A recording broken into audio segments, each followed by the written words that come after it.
අද ඔයාලත් එක්ක කතා කරන්න හදන මාතෘකාව ඉතාම වැදගත් මාතෘකාවක් ඒ ඔයාලට. ඒ බහුතරයකට අමාරු විෂයක් වන ගණිතය. ඇත්තටම මේ ගණිතය විෂයක්ද භාෂාවක්ද? ඒ ප්‍රශ්නාර්ථය නගමින් මම මේ කතාව ආරම්භ කරනවා. ඉතින් ඔයාලා මම කියන කතාවම හරි කියලා හිතන්න එපා. ඔයාලා මේ කතාව ඉවරටකම් අහලා තර්ක කරලා බලන්න මම කියපු කතාව හරිද කියලා. ඉතින් මම මෙහෙම පටන් ගන්නවා. ගණිතය විෂයක්ද භාෂාවක්ද? හරි. අපි ඒ මාතෘකා දෙක යටතේ කතා කරන්න කලින් අපි ඉස්සෙල්ලාම විෂයක් කියන්නේ මොකද්ද? භාෂාවක් කියන්නේ මොකද්ද කියලා ඉගෙන ගමු. භාෂාවක් කියන්නේ ඇත්තටම මොකක්ද? ඒ භාෂාවට ආවේනික අක්ෂර මාලාවක් තියෙනවා. ඒ භාෂාවට ආවේනික ක්‍රියාපද ටිකක් තියෙනවා. නාම පද ටිකක් තියෙනවා. ඉතින් ඔය සියලු දේ එකතු වුණ විට භාෂාවක් නිර්මාණය වෙනවා. ඒ භාෂාවක මූලික අඩිතාවම අක්ෂර මාලාව. අක්ෂර ටික නිවැරදිව ඉගෙනගෙන වචන ගොඩනගලා ඊට පස්සේ නාම විශේෂණ ඊට පස්සේ ක්‍රියාපද නොයෙකුත් ආකාරයෙන් අපි ඉගෙන ගන්නවා භාෂාව. ඊට පස්සේ භාෂාව හසුරවන්න පුළුවන්. ඕනම කෙනෙක්ට තමන්ගේ භාෂාව පුළුවන්. ඒක ආකාර දෙකකින් අපි ඉගෙන ගන්නවා. ලියන්න සහ කියවන්න. ගොඩක් අය ලියන්න බැරි වෙන්න පුළුවන්. නමුත් කියන්න පුළුවන්. ඉතින් ඒ අක්ෂර මාලාව දැනගත්ත නැතත් සමහරක් වෙලාවට වචන කතා කරන්න පුළුවන්. ඒක වෙනම කතාවක්. ඒක මේ කතාවට ගොඩක් දුරට යන කතාවක්. ඒ නිසා මේක ගොඩක් ගැඹුරු කතාවක්. මම පැහැදිලිව කෙටියෙන් අපිට අදාළ ටික විතරක් කියන්නම්. අපි කතාවක පටන් ගත්තේ භාෂාවක් කියන තැනින්. ඒතර භාෂාවක ලක්ෂණ ටික මම කිව්වා. අක්ෂර මාලාවක් තියෙනවා. අක්ෂර මාලාවේ වචන හැදෙනවා. වචන ටික නිකන් තිබ්බට වැඩක් නැහැ. ඒක භාවිතා කරන විදිහ අතීත කාල වර්තමාන අනාගත ඔය ආකාරයට කොටස් වලට කාලා ඊට පස්සේ ඒක ගොඩනගෙනවා. භාෂාවක් හැදෙන්නේ ඔන්න සංකල්ප ටික මත. ඒත් භාෂාවක අක්ෂර මාලාව කියන්නේ ඇත්තටම මොකක්ද? සංඥා නාමය. ඒ කියන්නේ අපේ ඇහැට ගෝචර වෙන හැඩතලයක්. ඒතර විවිධාකාර රටවල් වලට විවිධාකාර භාෂාවල් තියෙනවා. දැන් අපි හුඟක් මේ දවස්වල කතා වෙන භාෂාවල් වර්ග ටිකක් කතා කරමු. අපේ භාෂාව සිංහල. ඊට පස්සේ දෙමළ. ඊට පස්සේ මේ ලෝකයේ සියලුම රටවල්ට පොදු භාෂාවක් විදිහට ඉංග්‍රීසි කතා කරන්න පුළුවන්. ඊට පස්සේ ඔය අපි දැන් බහුතරය මේ දවස්වල කතා වෙන රටවල් දෙක තුනක් තියෙන කොරියන් ජපාන. ඉතින් ඒවැ අක්ෂර භාෂාව ඉගෙනගන්න කලින් මුලින්ම අපි ඉගෙන ගන්න අක්ෂර ටික. ඉතින් ඔය අක්ෂර ටික කොහොමද අපිට ගෝචර වෙන්නේ? එක එක හැඩතල වලට. බලන්න මම කියන දේ පැහැදිලි වෙනවා. ඒතර අක්ෂරයක් කියන්නේ මොකද? සංඥානාමය හැඩතලයක්. ඉතින් භාෂාවක් කියන්නේ මොකද්ද? ආයෙ පාරක් කිව්වොත් භාෂාවක් කියන්නේ අක්ෂර මාලාවත් එක්ක ගොඩනැගුණු වෙනම කතාවක්. ඉතින් භාෂාව ওই විදිහට මම අවසන් කරද්දී විෂය කියන්නේ මොකද්ද කියලා කතා කරමු.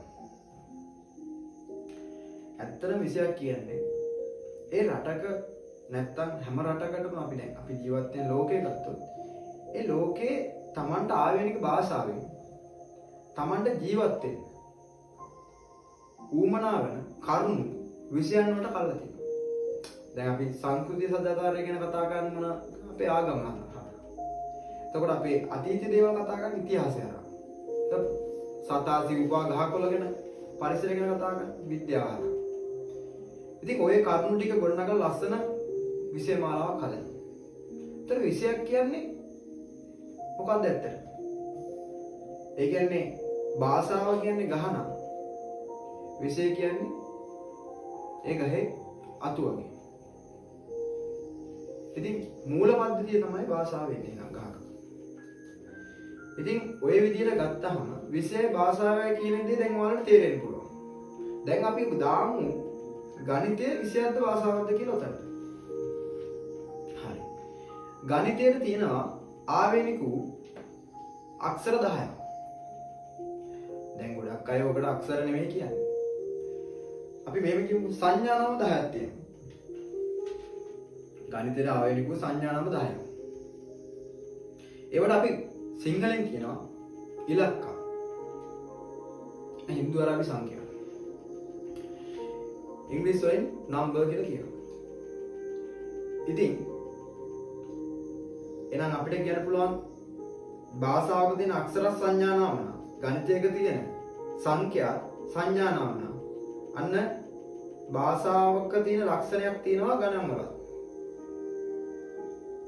ඒතර ඉලක්කම් ටික අපිට අක්ෂර විදිහට කියන්න පුළුවන්. හරි. ඒතර ඉලක්කම් ටිකෙන් හැදෙනවා සංඛ්‍යා.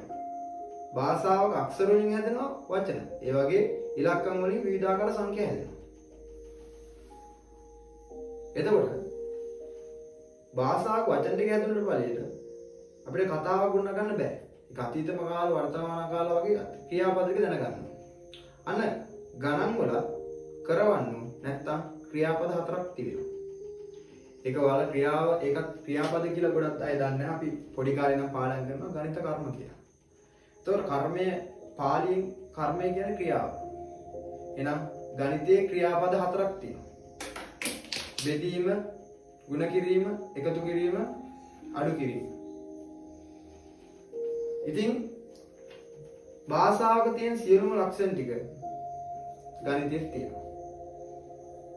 භාෂාවක් උමනා වෙන්නේ අපිට කතා කරන්න. සංනිවේදන ක්‍රමවේදයක අපිට. එහෙනම් ගණිතය ඔයාලා බලන්න මේ ගණිතයේ මේ විශ්වයටම පොදු න්‍යායක් තියෙන සංඥා නාම ස්වරූපයක් තියෙන භාෂාවක් වෙනවා. උදාහරණයක් විදියට අපි විවිධාකාර භාෂා වලින් කතා කරමු. අපි දෙකේ ඉලක්කම සිංහලෙන් අපේ උච්චාරණ කරන දෙක කියලා, ඉංග්‍රීසි වලින් 2 කියලා උච්චාරණය කරනවා. තමිල් වලින් ෆ්‍රෙන්ඩ් කියලා, කොරියන් වලින් ඊ කියලා, ජපන් වලින් නී කියලා. හැබැයි විවිධාකාර වචන ටිකක් තමයි මම කියාගෙන ගියේ. හැබැයි ඔයා බලන්න ඒ වචන අතර කියන අපි ඒක ලියලා පෙන්නුවොත් ඕන රටක කෙනෙක් දෙකේ ඉලක්කම ලියන්නේ අපි ලියන විදිහටම තමයි. එහෙනම් මේක පොදු වූ අක්ෂර මාලාව සියලු රටවල් වලට. එහෙනම් මේක විෂයක් නෙමෙයි භාෂාවක්. ඒක මුලින්ම තේරුම් ගත්තා නම් අද ඔයාලට ගණිතය අමාරු වෙන්නේ නැහැ. මේක භාෂාවක් විදිහට නිවැරදිව ඉගෙන ගන්න ඕනේ දෙයක්. භාෂාවක් ඉගෙන ගන්නකොට මුලින්ම අපි ඉගෙන ගන්න අක්ෂර මාලාව වගේ ගණිතය ඉගෙන ගන්නකොට මුලින්ම ඉගෙන ගන්න ඕනේ සංඛ්‍යා ටික. නිවැරදිව සංඛ්‍යා ඉගෙන ගන්න. ඊට පස්සේ ඊළඟට උගමනා වෙන්නේ මොනවද? ක්‍රියාපද. අනේ ක්‍රියාපද ටික නිවැරදිව ඉගෙන ගන්න. එහෙනම් විශ්වයත් එක්ක ගණතුල කරන්න පුළුවන් පොදු භාෂාවක් තමයි ගණිතය කියන්නේ. ඉතින් ඔයාලා මේක හරියට මම හිතනවා තේරුම් ගන්න ඇති කියලා. එහෙනම් මේක විෂය කරුණකට එහා ගිය දෙයක් නිසා ඔයාලට ගොඩක් දුරට මේක විස්තර කරන්න ගියොත් කාලය යනවා. මම ටිකින් ටික මේක විස්තර කරනවා. දැනට ඔයාලා මතක තියාගන්න ගණිතය කියන්නේ භාෂාවක්. ඉතින් ඒක ඉගෙන ගන්නකොට මුලින්ම වැරද්ද ගත්තොත් මේක හරියට ඉගෙන ගන්න අපිට බෑ. එහෙනම් මුලින්ම මේකේ සංඛ්‍යා ටික ඉගෙන ගන්න. ඉතින් මේ ටික ඉගෙන ගත්තාම තමයි ක්‍රියාපද ඉගෙනගෙන තමයි මේක පියවරෙන් පියවර ස්ටෙප් බයි ස්ටෙප් බයි යන්න ඕනි ගමන. ඉතින් මේකත් බාහිර මේක ඉලක්කම් ගොඩක් අයට ගණිතය ඕනි. දැන් හැම කෙනෙක්ටම ගණිතය පුළුවන්. හැම කෙනෙක්ගේ ගණිතය තියෙනවා. දැන් උදාහරණයක් නිකන් කඩේකට ගිහලා ගණන් කරන ගණන් ඕනේ නැද්ද? වෙලාවක් කියන්නේ උපන්දිනේ කියන්නේ. හැම දෙයකම ගණන් තියෙනවා.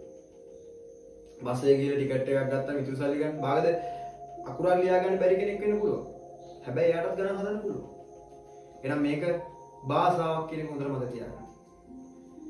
ඉතින් මේ කරුණු ටික ඔයාලා මම කියන දේම ඇත්ත කියලා ඔයාලා හිතන්නේ නෙමෙයි මම මේ කිව්වේ.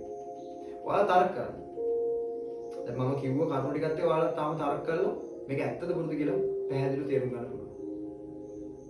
ගණිතය ඇත්තටම ඉගෙන ගත්තොත් ලොකු වැඩක් කරන්න පුළුවන්. ඉතින් මේක ලොජික් එකක්. තර්ක. ඉතින් මේ හැමදේම ඉගෙන ගන්න නම් නිවැරදිව පටන් ගන්න ඕනේ. එහෙනම් භාෂාවක් ඉගෙන ගන්න ආකාරයට ගණිතය ඉගෙන ගත්ත විට ගණිතේ කවදාවත් අමාරු වෙන්නේ නැහැ වලට. ඉතින් මේ කාරණා ටික මීට වඩා පැහැදිලි කරන්න ගොඩක් දේවල් තියෙනවා. අපි ටිකින් ටික ඒ කාරණා ටික ඉගෙන ගමු. දැනට ඔයා ඔළුවේ තියාගන්න ගණිතය කියන්නේ විෂයක් නෙමෙයි භාෂාවක්. එහෙනම් ආයෙත් කතාවකින් මම මේක තවදුරටත් ඔයාලට පැහැදිලි කරනවා.